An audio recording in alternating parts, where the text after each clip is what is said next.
Hello everyone, welcome back to another Hufo, the series where I give you guys my honest, unfiltered opinions on a variety of subjects that you asked me on Instagram. To get involved in a future one of these, make sure you follow me over there. Before we get into it, I want to let you know I've got a new merch design. The guitar playing samurai silhouette is now available in t-shirt or sweater form over at www.shopsamuraiguitarist.com. Anyways, let's dive in. To start off, what is the most important thing I've learned while mastering the guitar? Well, first of all, thank you for thinking I've mastered guitar. That's a very nice compliment to receive. But this one's a no-brainer for me. It's not a scale, a technique, a song, but rather a broader concept, how to actively improve. I'm not sure how or when I learned this, but developing efficient practicing skills is the most important thing a musician can do. Everything else will follow, and the basic concept isn't overly difficult. Pinpoint the things that are holding you back and work on them at a manageable level until they don't. Okay?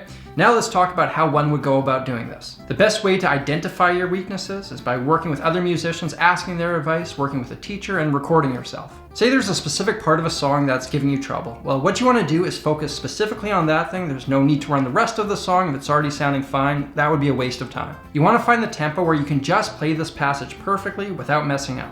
And at that tempo, you want to play the part over and over and over again until it's easy. From there, gradually increase the tempo and repeat. Let's say it's something more broad like ear training. Well, figure out what's giving you problems. Is it identifying chords, hearing intervals, sightseeing, whatever that is? Break that down into manageable pieces and slowly get better at it. I've made a sensei series on this specific concept. I'll link to it in the description. You should also be seeing a card somewhere up there as well. Here's a hot topic. John Heffler asks my hufo on the current state of YouTube's copyright algorithm. Quick disclaimer before we get into it, I couldn't be less of an expert on copyright law. I've done some Googling on this subject and it's quite complex, but I'll give this my best. Currently, many YouTubers are having their videos claimed for having copywritten content in them. This means that any ad revenue earned goes towards the people who own the rights to these songs or is split with them. The only time this has ever happened to me is when I've covered a song, which has become less and less frequent. Legally, I'm allowed to cover whatever song I want, assuming it's already been recorded once and the publishing rights are paid out accordingly. However, to put a song whose publishing rights I don't own to a video technically requires a sync license. This is a law that, when enacted, made a lot of sense, but this was long before new media and has since become very outdated. So technically, to cover a song on YouTube, you need to get a sync license, which the vast majority of artists don't get.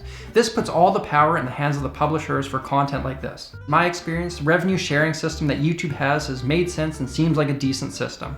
There are also third-party services that you can use to make sure that all the rights are paid out legally and fairly. I've used these two in the past. But what if you want to put a recording of a song that you don't own the rights to in a video? Even if it's just 1 second of a song, you need a sync license for that as well, unless you can claim it under fair use. Fair use is an exemption to copyright law that is determined case by case based on a number of criteria with some unique stipulations when it comes to music. The term is thrown around quite a bit, and fair use laws shouldn't be confused with what we deem as fairness. In this law, there's a fair use stipulation for educational content. There are a lot of factors that go into this. Here's a quote from copyright.com. This might appear very simple, but the truth is fair use is very subjective. It's so case specific.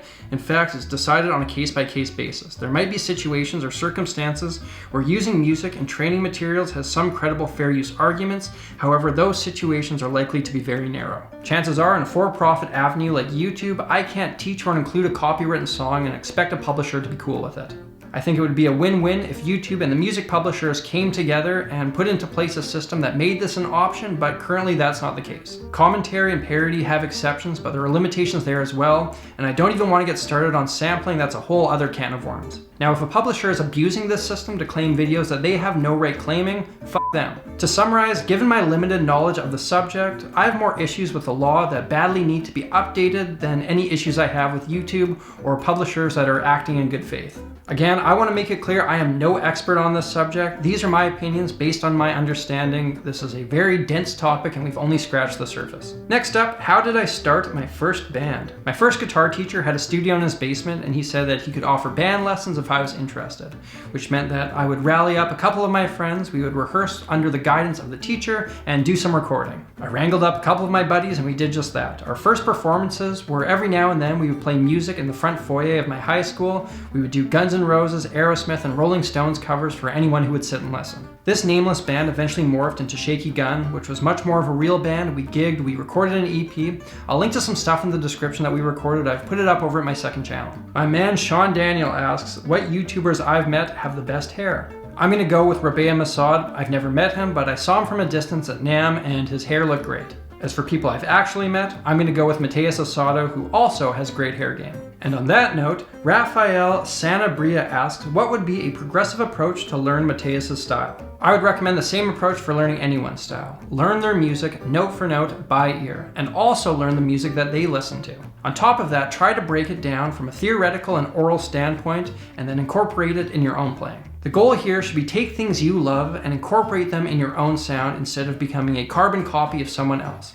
I've done a longer video on this very subject, I'll link to it in the description. Next up, we have Noah Pauly 24 who asks my hufo on is music college advised as a working musician? Here's what I got out of music school. I developed a lot of tools that gave me a much better chance at being a working musician. If you're already doing that, music school probably won't significantly advance your career unless you find yourself lacking in your skill set. Music school will also get you connections, but these connections won't pay off for years. The people starting music school are probably people right at the beginning of their career. If you're right at the starting line as well, that's great as you guys will advance and grow together, but if you already got the ball rolling, these are not the connections you should be seeking out. On top of that, it's quite expensive. And last for today, Miles Keogh asks, what was my first memory of music? I have some early memories being a toddler, jumping around to the Beatles' Twist and Shout.